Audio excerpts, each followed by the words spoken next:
Hola, bienvenidos a la retroalimentación de la guía número 3 de lengua y literatura.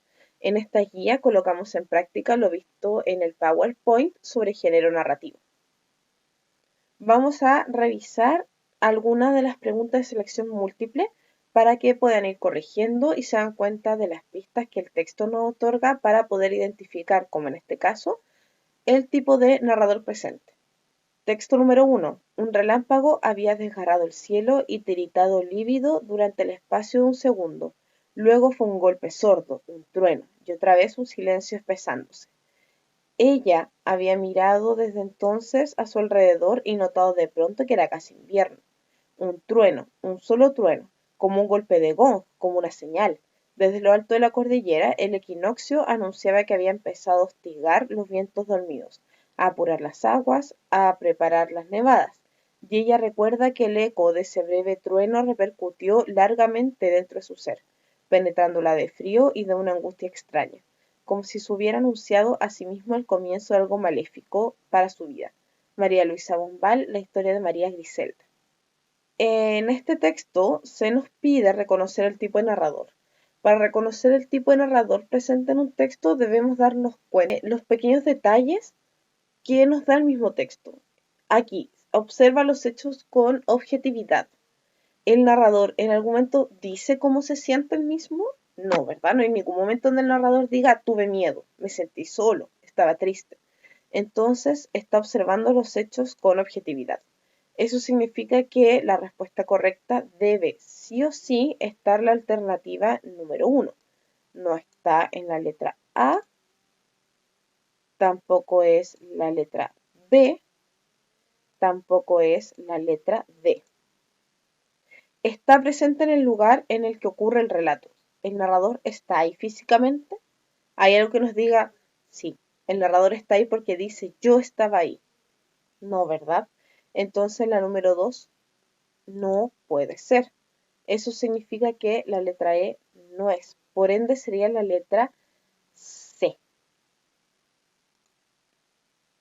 Porque observa lo hecho con objetividad, así es, y habla por los personajes. Esto es una característica fundamental del narrador omnisciente, siempre habla por los personajes.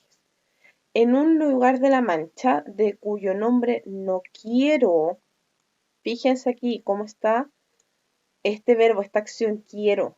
Yo quiero, tú quieres, él quiere, nosotros queremos.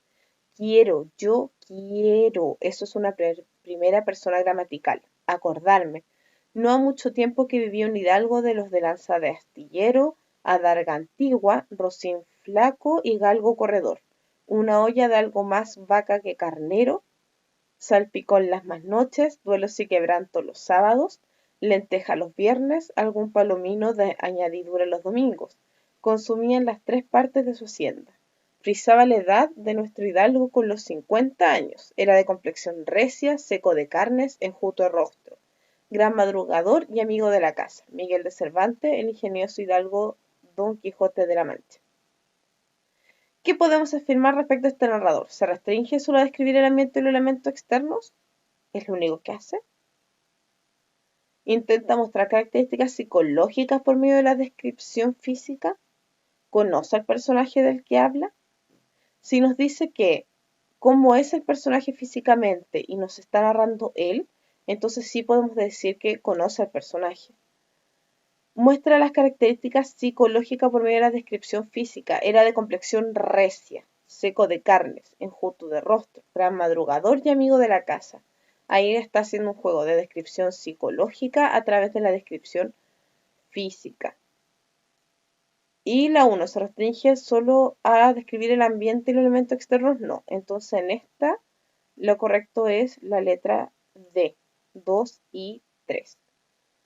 Siguiente, sus compañeros de malilla o tresillo lo recibieron amistosa y cordialmente, aunque no sin reprocharle su tardanza.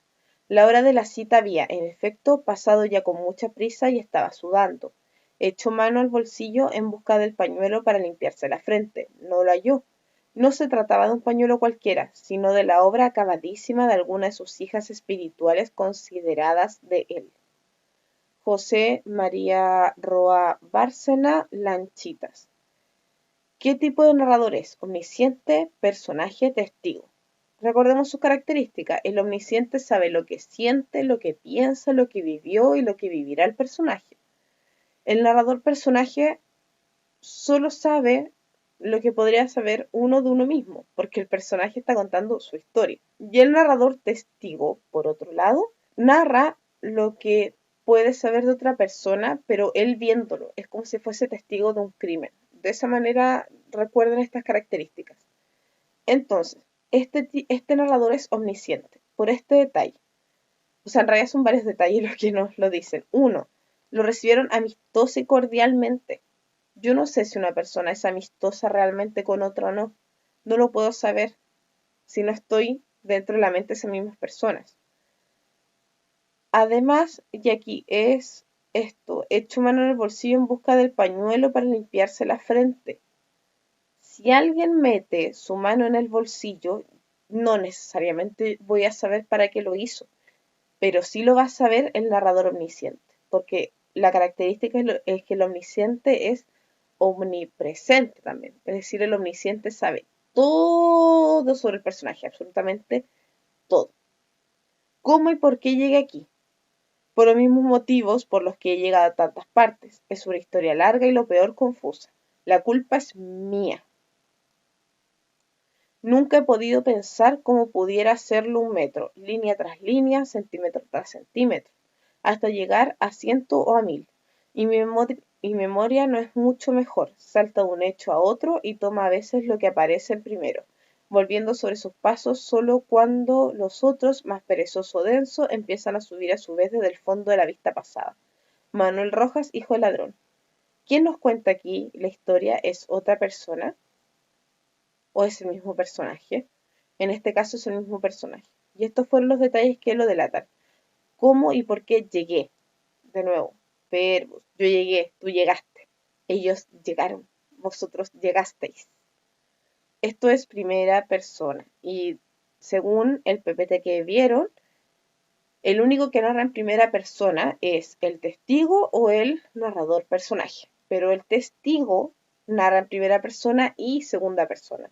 Porque es por ejemplo, yo estaba tomándome el helado cuando vi que a la señora la asaltaron un grupo de maleantes. Y ahí a eso me refiero en que hacemos el cambio de primera a segunda persona. Ese análisis debían utilizarlo en todos los demás textos para poder determinar de manera más simple qué persona gramatical utiliza, si el narrador está hablando por los personajes, si sabes todo sobre los personajes, si es testigo de lo que sucedió o qué otra característica más tiene este narrador. Y para finalizar les pedí que viesen este cortometraje del link y también leyesen este texto. Y luego contestasen estas preguntas sobre el conflicto presente en cada relato, qué representan los pisos de la mansión, esto es un análisis audiovisual, cuál es el problema que se enfrenta el protagonista del texto Francisca, yo te amo, qué cosas se parecen entre el cortometraje y el cuento que leyeron y finalmente cómo nombraría los temas desarrollados en el cortometraje y en el cuento. Y con eso finalizaba la guía. Espero que con esta retroalimentación haya quedado mucho más clara. Los invito, insisto, a hacer este ejercicio de cuestionar qué narrador nos está hablando, a partir de qué persona gramatical utiliza y qué tanto sabe sobre los personajes y lo que ellos están viviendo. Les reitero mi correo, como siempre. Mi correo es mariela.quiroz@escuelamicaela.cl en caso de que tengan cualquier duda relacionada, obviamente, con la asignatura y las guías que están desarrollando. Espero que se encuentren bien. Adiós.